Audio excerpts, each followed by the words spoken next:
Well, good day and welcome to SOP, Save Our Planet. My name is Gary Willing and I hope you're having a wonderful day wherever you happen to be. Now, I am going to try to tackle a couple questions in this video, but if you have a question you want to ask me, feel free to post that question in the comment section. Email me, searchforsigns@mail.com, or simply let me know what you think by posting a comment. But if you want to get some of those questions answered for yourself, might I suggest going to the Share International site. Link is at the very top of the description portion of this video. You'll get wonderful answers to all your questions about who and what Maitreya is there, probably better than you can anywhere else. So hopefully you'll do that.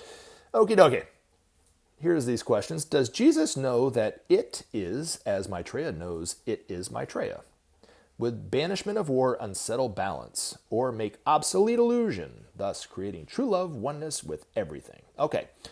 So to answer the first question about Jesus, does he know who he is? Absolutely 100%. Every one of these masters are totally conscious about being a master. Every one of these masters know what's going on all over the world at any given moment in time. So if you are starting to suspect that you're a master yourself, or you think you might be Maitreya, just ask yourself honestly, do I know what's going on in everybody's mind all around the world at any time? More than likely, the answer is no. So none of these masters need somebody to tell them they are a master. None of these masters found out through some kind of personal crisis in their life as an adult. You know, these masters were fully conscious for most of their life and fully conscious of all the past and the present and all the future of what's going on. So, but the master who was Jesus was the master who was Jesus of Nazareth, 2,000 years ago, the world teacher for the age of Pisces. His life was roughly written down in to kind of, as much as they could, I guess, accurately portray the life of Jesus. Some of the teachings of Jesus were really what he said. Other things that have been attributed to him, he didn't say. But he was the Jesus of Nazareth that most people are familiar with. Now, Jesus of Nazareth, like I said, was the world teacher for that day, or that time, was fully conscious of who he was as the world teacher, was fully conscious of being overshadowed by the actual world teacher, Maitreya, just as Gautama Buddha was overshadowed by the actual Buddha, and was aware of his work, was aware of his function, was aware of the ageless wisdom teachings and those kind of things, and taught the truths about that. Most of the misinformation, actually all of the misinformation about Jesus has come from humanity. All the divisions, all the different ways of, and the arguments and the debates that go on about what is truth, what is God, and what did Jesus actually say is all coming from us, not really from who and what he was. He was a much simpler man. He was just a teacher, just as Maitreya is a teacher, actually. Didn't build a church himself, didn't tell people to go to church every day. He even said things like, God made the Sabbath for man, not man for the Sabbath. So he wasn't really, I think, a religious practitioner in the traditional sense. And I don't think he came to found a religion, just as Maitreya doesn't come to found a new religion or something like that. But religion was created around him. So, that's where we're at. Now, historically, according to the ageless wisdom teachings, he did, in fact, die on the cross. The meaning and purpose behind him dying on the cross is totally different than what the average evangelical Christian would believe. But he did die on the cross. He was put in a tomb, and his body was resurrected 3 days after that. The meaning and purpose behind the resurrection is totally different than what most Christians believe. But according to the ageless wisdom teachings, when Jesus died on the cross, he went out of incarnation. What the life force that re-entered the body of Jesus was that of Maitreya, that resurrected that body, and then lived amongst the disciples for some time after that. They don't really know exactly how long, how many days it was or whatever. The closest disciples of Jesus were Peter, John, and James. They knew who had resurrected and how it happened. They knew of the relationship that Jesus had with Maitreya, but most of the 12 disciples did not. And then the few hundred people that were very interested in what Jesus was talking about and were trying to put in practice his teachings did not know anything about the role that Jesus had as the world teacher and being overshadowed by Maitreya in that way. But the disciple Jesus went out of incarnation at the crucifixion and then reincarnated as Apollonius of Tyana, who is a Greek philosopher. There's a theory, not a conspiracy theory, but there's a theory that Apollonius of Tyana was actually Jesus, who escaped crucifixion and lived out his life as a Greek philosopher, Apollonius of Tyana, in secret.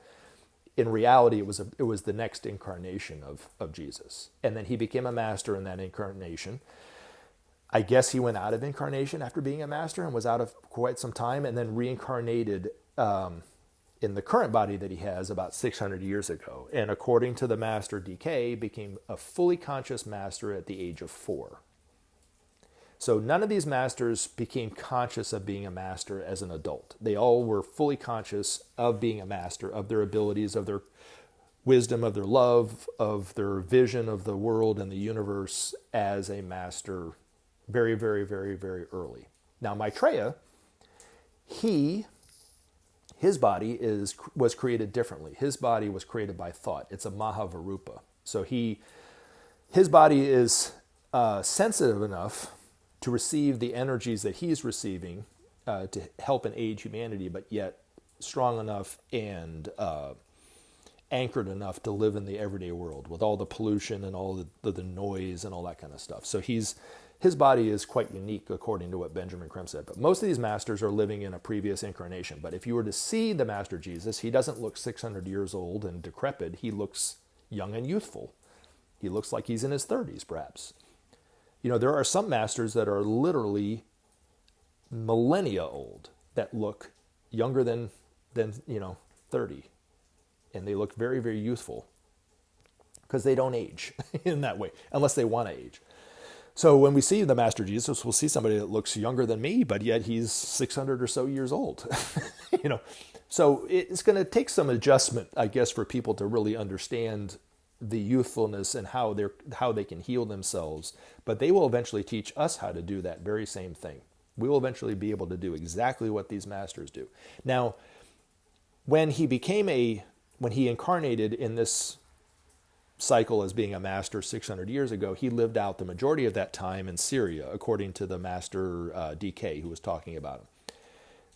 Now here recently, or relatively recently in the 70s, the Master Jesus entered Rome and is living now currently on the outskirts of Rome. He's one of several masters who are living in major cities who the people of that city don't know anything about that master being in that city, but the Master Jesus is living on the outskirts of Rome at this time and will eventually be introduced by Maitreya and will be asked eventually by not only the Catholic Church but other churches to help them in their work.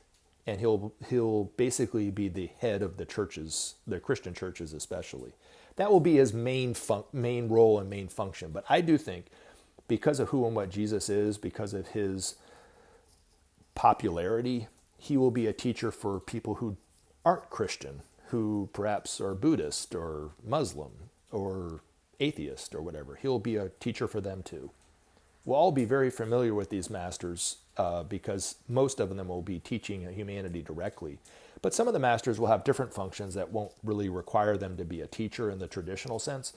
But we'll have Maitreya to look to because he will be the teacher for the entire world that will help us in so many ways, and individually and as a humanity. But masters like the Master Jesus, I think, will be integral in the lives of all of humanity in that same way. So even if you're, like I said, even if you're not Catholic or not a Christian. Now, to answer your next question, would banishment of war unsettle balance? Absolutely not. It will bring about balance. War creates instability, it creates insecurity, it creates imbalance, it creates disease, it creates more and more destruction that's very costly. I mean, there is not one benefit to a war. The lie that we seem to think is a lie, that war can create peace. It never has. It never once has created any peace or security in the world. The only thing that will bring about peace is the principle of sharing. That's it. It's all we got to do. And we won't need to fund wars anymore. But the video that I put up about the United States spending $1.5 trillion a year on war is that's quite unsettling. But it will not bring about any peace in the world. I can guarantee you that. I can't guarantee you much, but I can guarantee you that. I love you guys. Thank you very much for listening, and I thank you for the question, and I look forward to talking to you guys again in the very near future. Have a wonderful rest of your day. Remember to take action and help SOP save our planet. Thanks for listening, and we look forward to talking to you again in future videos.